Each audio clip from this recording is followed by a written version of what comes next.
Problem లేదంటారు, కానీ చాలా చోట్ల గ్యాస్ సరఫరా ఆగిపోయింది, హోటల్స్ ఆగిపోయాయి. అలానే పెట్రోల్ బంకులు కూడా రాష్ట్రంలో చాలా చోట్ల కూడా ఆపివేస్తున్నారన్న ఒక ప్రచారం జరుగుతుంది. ఏంటి సార్, ఎక్కడ ప్రాబ్లం ఉంది? ప్రాబ్లం అంతా సోషల్ మీడియాలో ఉందండి. ఎక్కువగా ఒక భయాందోళన సృష్టించడానికి, ప్రజల్లో అభద్రత భావం పెంచడానికి కోసం వాళ్ళు చేస్తున్న ప్రయత్నం.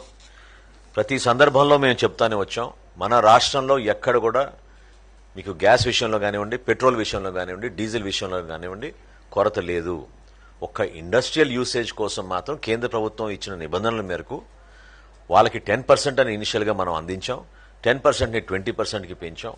అది కూడా ఇప్పుడు మనకి ఈ వారంలో పాఠశాలలు, విద్యా సంస్థలు, హాస్టల్స్ ఇవన్నీ కూడా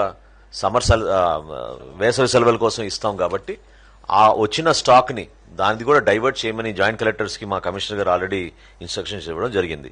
ప్రతిరోజు మేము యావరేజ్గా సుమారు 2,70,000 మందికి మేము గ్యాస్ సిలిండర్స్ మేము అందిస్తున్నాం.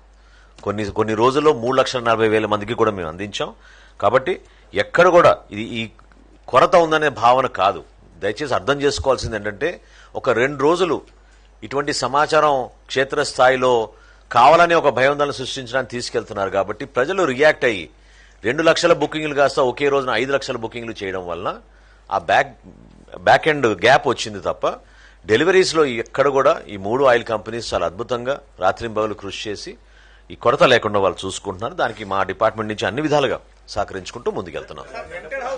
లైక్ చేయండి, షేర్ చేయండి, సబ్స్క్రైబ్ చేయండి. మరిన్ని వీడియోల కోసం బెల్ సింబల్ పై క్లిక్ చేయండి.